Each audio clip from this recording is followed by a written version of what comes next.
Capítulo 18. A cura mental. Muito íntima é a relação que existe entre a mente e o corpo. Quando um é afetado, o outro se ressente. O estado da mente atua muito mais na saúde do que muitos julgam. Muitas das doenças sofridas pelos homens são resultado de depressão mental. Desgosto, ansiedade, descontentamento, remorso, culpa, desconfiança, todos tendem a consumir as forças vitais e a convidar à decadência e à morte. A doença é muitas vezes produzida e com frequência grandemente agravada pela imaginação. Muitos que atravessam a vida como inválidos poderão ser sãos, se tão somente assim o pensassem. Muitos julgam que a mais leve exposição lhes ocasionará doença e produzem-se os maus efeitos exatamente porque são esperados. Muitos morrem de doença de origem inteiramente imaginária. O ânimo, a esperança, a fé, a simpatia e o amor promovem a saúde e prolongam a vida. Um espírito contente, animoso, é saúde para o corpo e força para a alma. O coração alegre serve de bom remédio. Provérbios capítulo 17, verso 22. No tratamento do enfermo, não se deveria esquecer o efeito da influência mental. Devidamente usada, essa influência proporciona um dos mais eficazes meios de combater a doença. Uma forma de cura mental existe, entretanto que é um dos mais eficazes meios para o mal. Mediante essa chamada ciência, a mente de uns é submetida ao domínio de uma outra, de modo que a individualidade do mais fraco emerge na do espírito mais forte. Uma pessoa executa a vontade de outra. Pretende-se assim poder mudar o curso dos pensamentos, comunicar impulsos que promovem a saúde e habilitar o doente a resistir e vencer a doença. Esse método de cura tem sido empregado por pessoas que ignoravam sua natureza e tendências reais e que acreditavam ser ele um modo de beneficiar os doentes. Mas a assim chamada ciência baseia-se em falsos princípios. É estranha a natureza e princípios de Cristo. Ela não conduz àquele que é vida e salvação. Aquele que atrai as mentes para si leva-as a separar-se da verdadeira fonte de sua força. Não é desígnio de Deus que nenhuma criatura humana submeta a mente e a vontade ao domínio de outra, tornando-se um instrumento passivo em suas mãos. Ninguém deve fundir sua individualidade na de outrem. Não deve considerar nenhum ser humano como fonte de cura. Sua confiança deve estar em Deus. Na dignidade da varonilidade que lhe foi dada pelo Senhor, deve ser por ele próprio dirigido e não por nenhuma inteligência humana. Deus deseja pôr os homens em direta relação com ele. Em todo o seu trato com as criaturas, reconhece o princípio da responsabilidade individual. Busca estimular o senso da dependência pessoal e impressioná-los com a necessidade de direção própria, isto é, individual. Deseja pôr o homem em ligação com o divino, a fim de que os homens sejam transformados à divina semelhança. Satanás trabalha para impedir este desígnio. Procura fomentar a confiança nos homens. Quando a mente é desviada de Deus, o tentador pode colocá-la sob seu domínio. Pode governar a humanidade. A teoria de uma mente reger outra teve origem em Satanás, a fim de se introduzir como o obreiro principal para pôr a filosofia humana onde se devia encontrar a divina. De todos os erros que estão encontrando aceitação entre cristãos professos, não há engano mais perigoso, nenhum mais propício a separar infalivelmente o homem de Deus do que esse. Por inocente que pareça, ao ser exercido sobre os pacientes, tende para sua destruição, e não para seu restabelecimento. Abre uma porta através da qual Satanás entrará para tomar posse tanto da mente que se entrega ao domínio de outra, como da que a domina. Terrível é o poder assim entregue a homens e mulheres maldosos. Que oportunidade proporciona isso aos que vivem de se aproveitar das fraquezas e tolices dos outros? Quantos, por meio de poder exercido sobre mentes fracas ou enfermas, encontrarão meio de satisfazer cobiçosas paixões ou ganâncias de lucro? Existe alguma coisa melhor a fazermos do que dominar a humanidade pela humanidade. O médico deve educar o povo a volver o olhar do humano para o divino. Em lugar de ensinar o enfermo a confiar em criaturas humanas quanto à cura da alma e do corpo, deve dirigi-lo àquele que é capaz de salvar perfeitamente a todos quantos a ele se chegam. Aquele que fez a mente do homem sabe o que ela necessita. Unicamente Deus é quem pode curar. Aqueles que se acham doentes da mente e do corpo têm de ver em Cristo o restaurador. Porque eu vivo, diz ele, vós vivereis. João capítulo 14, verso 19. Esta é a vida que nos cumpre apresentar aos doentes, dizendo-lhes que se tiverem fé em Cristo como restaurador, se com ele cooperarem, obedecendo às leis da saúde e se esforçando por aperfeiçoar a santidade em seu temor, ele lhes comunicará sua vida. Quando por essa maneira lhes apresentamos a Cristo, estamos transmitindo um poder e uma força de valor, porquanto vem de cima. Esta é a verdadeira ciência da cura do corpo e da alma. Grande sabedoria é necessária no trato das doenças produzidas pela mente. Um coração dolorido, enfermo, um espírito desalentado requerem um brando tratamento. Muitas vezes um problema doméstico está, como um câncer, corroendo até a própria alma e enfraquecendo as forças vitais. Outras ocasiões é o caso do remorso pelo pecado minando o organismo e desequilibrando a mente. É mediante uma terna simpatia que esta classe de doentes pode ser beneficiada. O médico deve conquistar-lhes primeiro a confiança, encaminhando-os depois ao grande restaurador.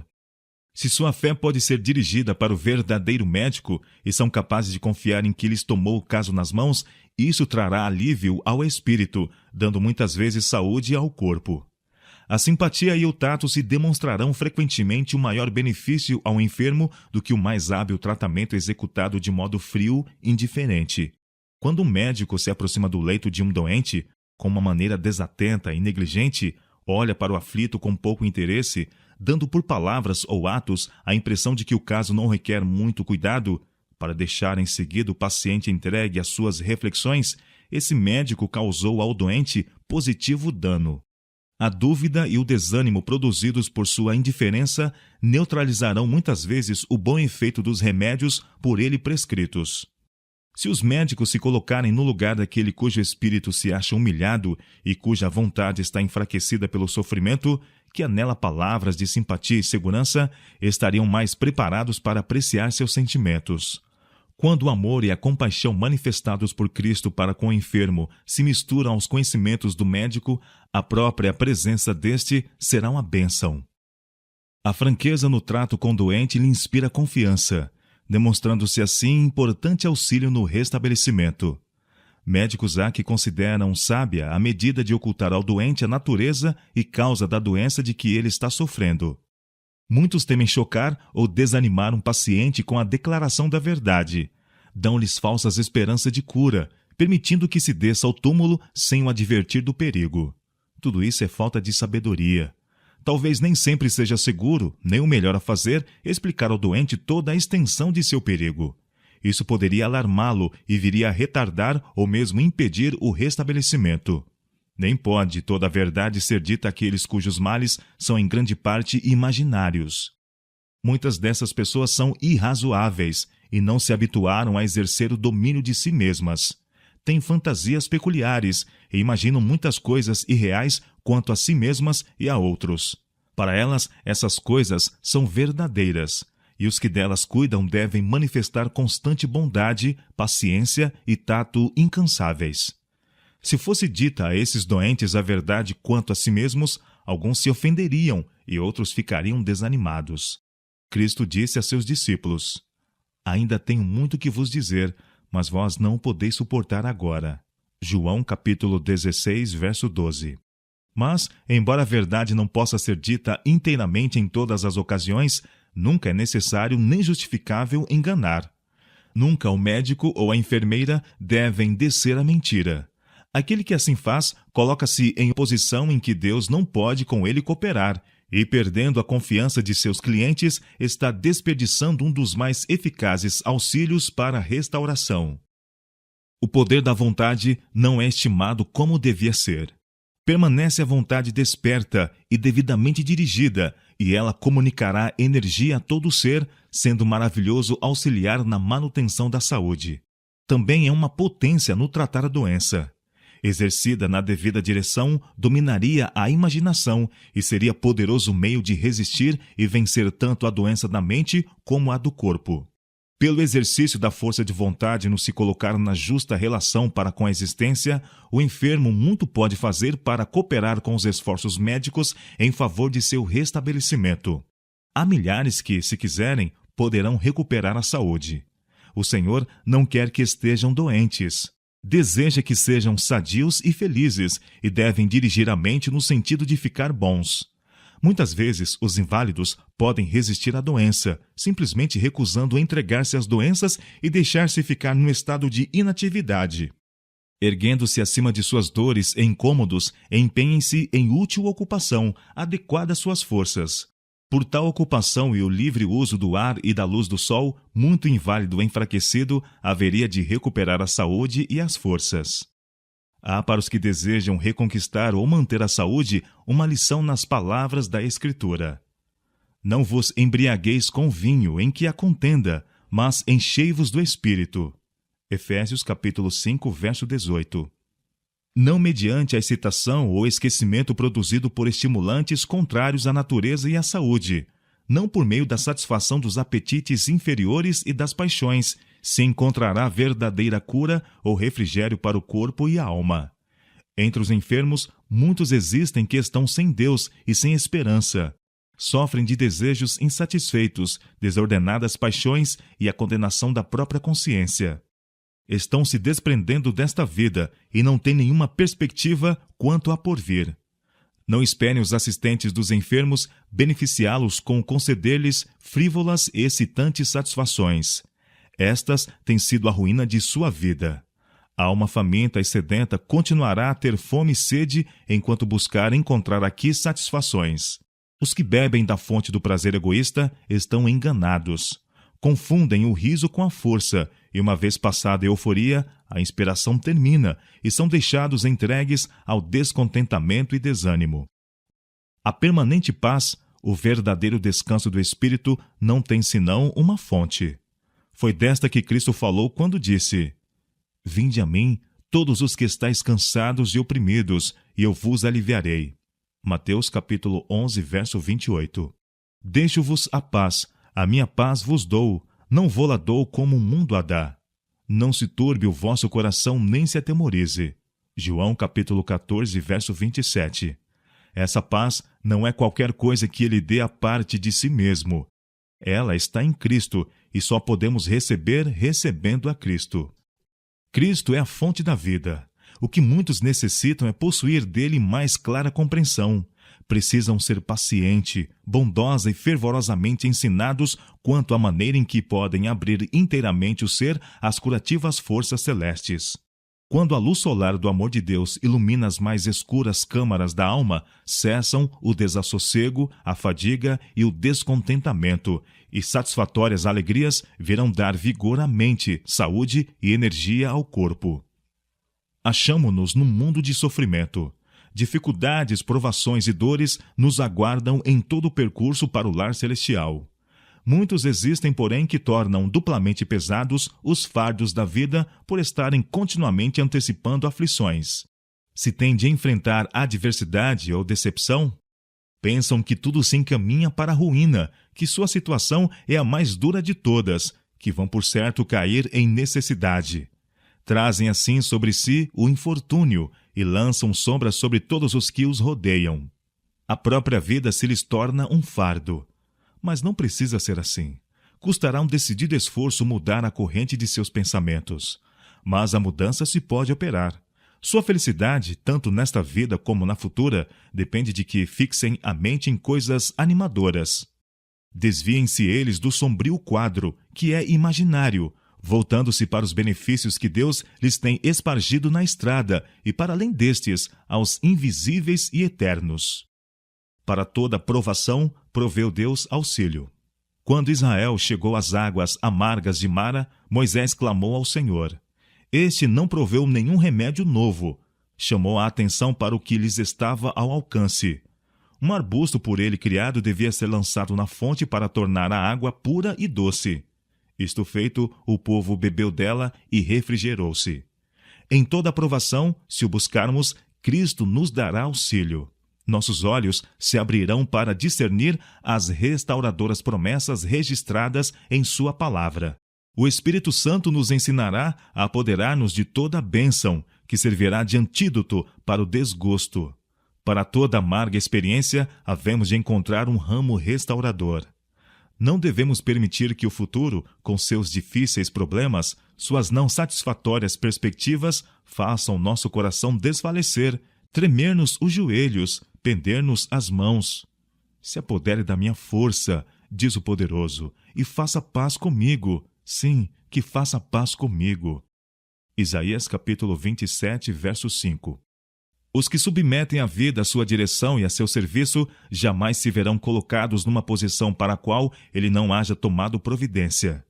Seja qual for nossa situação, se somos cumpridores de sua palavra, temos um guia a nos dirigir o caminho. Seja qual for nossa perplexidade, temos um seguro conselheiro.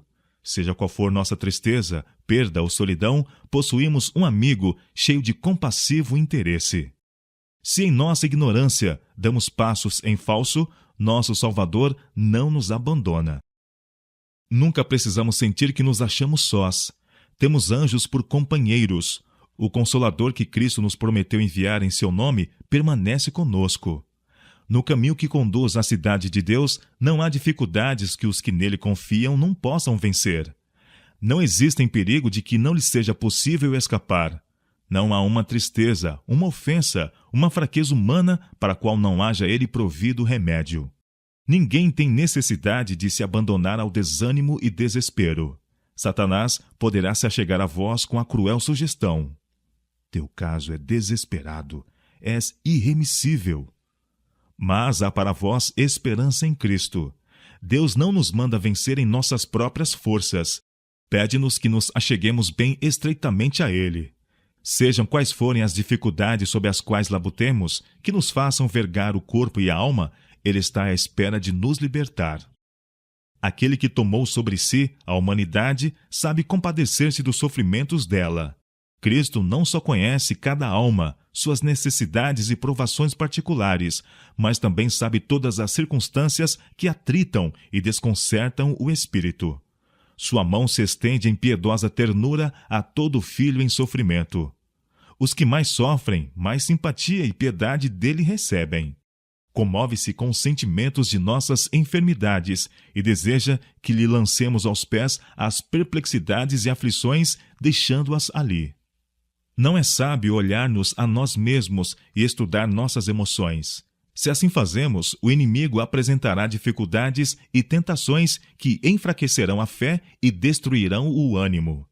Estudar atentamente nossas emoções e dar curso aos sentimentos é entreter a dúvida e enredar-nos em perplexidades. Devemos desviar os olhos do próprio eu para Jesus. Quando sois assaltados pelas tentações, quando o cuidado, a perplexidade e as trevas parecem circundar vossa alma, olhai para o lugar em que pela última vez vistes a luz. Descansai no amor de Cristo e sob seu protetor cuidado. Quando o pecado luta pelo predomínio no coração, quando a culpa oprime a alma e sobrecarrega a consciência, quando a incredulidade obscurece a mente, lembrai-vos de que a graça de Cristo é suficiente para subjugar o pecado e banir a escuridão. Entrando em comunhão com o Salvador, penetramos na região da paz. O Senhor resgata a alma dos seus servos, e nenhum dos que nele confiam será condenado. Salmo 34, verso 22. No temor do Senhor há firme confiança, e ele será um refúgio para seus filhos. Provérbios capítulo 14, verso 26. Sião diz: já me desamparou o Senhor se esqueceu de mim. Pode uma mulher esquecer-se tanto de seu filho que cria, que se não compadeça dele, do filho do seu ventre? Mas, ainda que esta se esquecesse, eu, todavia, não me esquecerei de ti. Eis que na palma das minhas mãos te tenho gravado. Isaías capítulo 49, versos 14 a 16. Não temas, porque eu sou contigo. Não te assombres, porque eu sou teu Deus. Eu te esforço, e te ajudo, e te sustento com a destra da minha justiça. Isaías capítulo 41, verso 10. Vós, a quem trouxe nos braços desde o ventre, e levei desde a madre. E até a velhice eu serei o mesmo, e ainda até as cãs eu vos trarei. Eu vos fiz, eu vos levarei. eu vos trarei e vos guardarei. Isaías capítulo 46, versos 3 e 4. Coisa alguma tende mais a promover a saúde do corpo e da alma do que um espírito de gratidão e louvor. É um positivo dever resistir à melancolia, às ideias e sentimentos de descontentamento, dever tão grande como é orar. Se nos destinamos ao céu, como poderemos ir, qual bando de lamentadores, gemendo e queixando-nos por todo o caminho da casa de nosso Pai? Os professos cristãos, que se estão sempre queixando e que parecem julgar que a alegria e a felicidade sejam um pecado, não possuem genuína religião. Os que encontram um funesto prazer em tudo que é melancolia no mundo natural, que preferem olhar as folhas mortas em vez de colher as belas flores vivas, que não veem beleza nas elevações das grandes montanhas e nos vales revestidos de luxuriante verdor, que fecham sentidos à jubilosa voz que lhes fala na natureza e é doce e harmoniosa ao ouvido atento, estes não estão em Cristo. Estão colhendo para si mesmos tristezas e sombras, quando poderiam ter esplendor, o próprio sol da justiça surgindo-lhes no coração e trazendo saúde em seus raios. Frequentemente o vosso espírito se poderá nublar por causa do sofrimento. Não busqueis pensar então. Sabeis que Jesus vos ama. Ele compreende vossa fraqueza. Podeis fazer sua vontade com o simples repousar em seus braços. É uma lei da natureza que nossas ideias e sentimentos sejam animados e fortalecidos ao lhe darmos expressão. Ao passo que as palavras exprimem pensamentos, é também verdade que estes seguem aquelas. Se exprimíssemos mais a nossa fé, mais nos regozijássemos nas bênçãos que sabemos possuir, a grande misericórdia e o amor de Deus, teríamos mais fé e maior alegria. Língua alguma pode traduzir, nenhuma mente conceber a bênção que resulta de apreciar a bondade e o amor de Deus. Mesmo na terra, podemos fruir a alegria como uma fonte inesgotável, porque se nutre das correntes que emanam do trono de Deus. Eduquemos, pois, o coração e os lábios a entoar o louvor de Deus por seu incomparável amor. Eduquemos a alma a ser esperançosa e a permanecer na luz que irradia da cruz do Calvário. Nunca devemos nos esquecer de que somos filhos do Celeste Rei, filhos e filhas do Senhor dos Exércitos. É nosso privilégio manter um calmo repouso em Deus. E a paz de Deus domine em vossos corações e sede agradecidos. Colossenses capítulo 3, verso 15. Esquecendo nossas próprias dificuldades e aflições, louvemos a Deus pela oportunidade de viver para a glória de seu nome. Que as novas bênçãos de cada dia nos despertem no coração louvor por esses testemunhos de seu amoroso cuidado. Quando abris os olhos pela manhã, dai graças a Deus por vos haver guardado durante a noite. Agradecei-lhe pela paz que tendes no coração. De manhã, ao meio-dia e à noite, qual suave perfume acenda ao céu a vossa gratidão. Quando alguém vos pergunta como vos sentes, não penseis em qualquer coisa triste para contar a fim de atrair simpatia. Não faleis de vossa falta de fé e de vossas aflições e sofrimentos. O tentador se deleita em ouvir palavras assim. Quando falais em assuntos sombrios, estais a glorificá-lo. Não nos devemos demorar no grande poder de Satanás para nos vencer. Entregamo-nos muitas vezes em suas mãos por falar no poder dele. Falemos, ao contrário, no grande poder de Deus para ligar aos seus todos os nossos interesses. Falai do incomparável poder de Cristo e de sua glória. Todo o céu está interessado em nossa salvação. Os anjos de Deus, milhares de milhares e miríades de miríades, são comissionados a ministrar aos que hão de herdar a salvação. Eles nos guardam do mal e repelem os poderes das trevas que nos estão procurando destruir. Não temos nós motivo de ser a todo momento agradecidos, mesmo quando existem aparentes dificuldades em nosso caminho? Que o louvor e ações de graças sejam expressos em cânticos. Quando tentados, em lugar de dar expressão a nossos sentimentos, ergamos pela fé um hino de graças a Deus. Louvamos-te, ó Deus, pelo dom de Jesus, que por nós, pecadores, foi morto na cruz. Aleluia! Aleluia! Toda glória te rendemos sem fim. Aleluia! Tua graça imploramos. Amém. Louvamos-te, ó Deus, pelo Espírito Luz, que nos tira das trevas e a Cristo conduz. Ó, vem nos encher de celeste fervor, de esperança e bondade, de fé, zelo e amor. O canto é uma arma que podemos empregar sempre contra o desânimo. Ao abrir assim o coração à luz da presença do Salvador, teremos saúde e sua bênção. Louvai ao Senhor, porque Ele é bom, porque a sua benignidade é para sempre. Digam-no os remidos do Senhor, os que remiu da mão do inimigo. Salmo 107, versos 1 e 2. Cantai-lhe salmos, falai de todas as suas maravilhas, gloriai-vos no seu santo nome.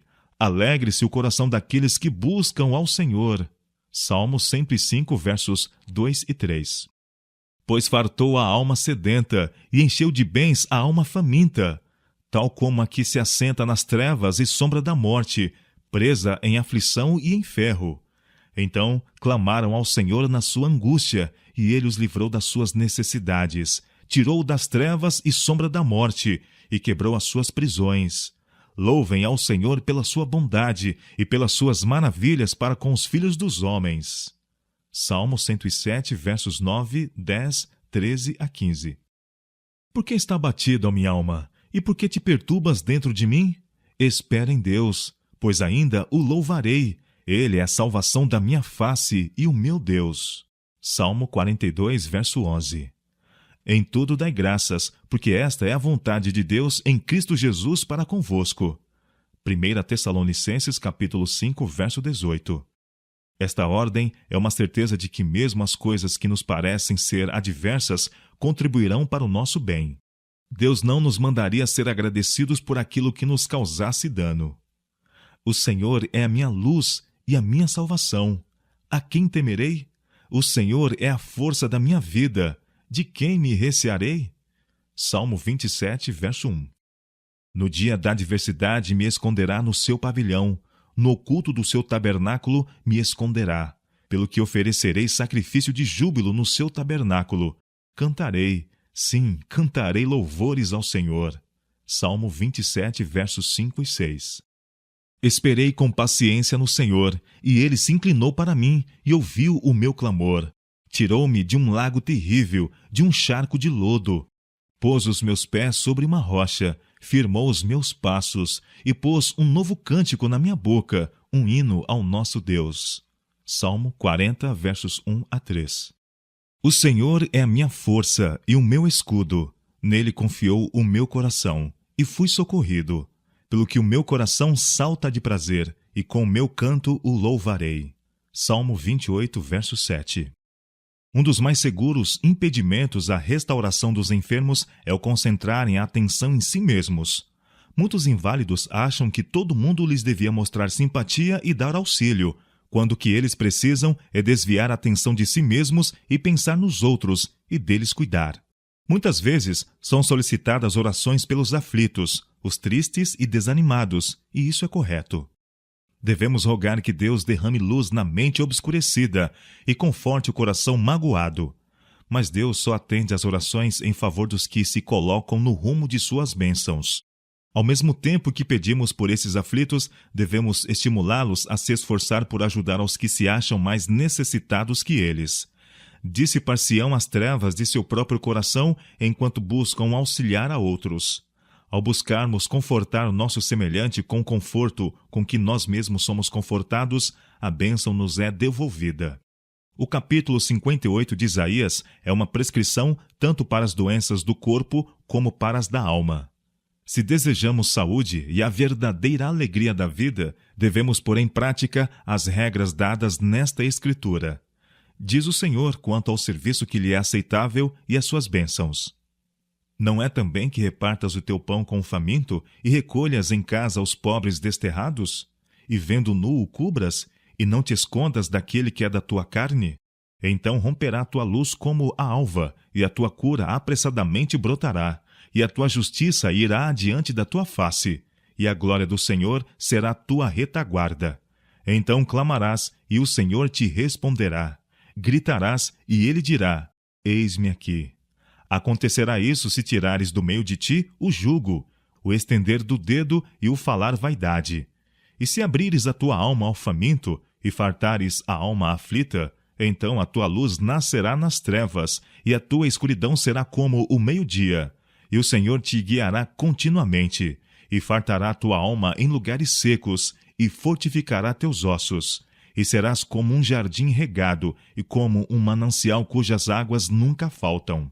Isaías capítulo 58, versos 7 a 11.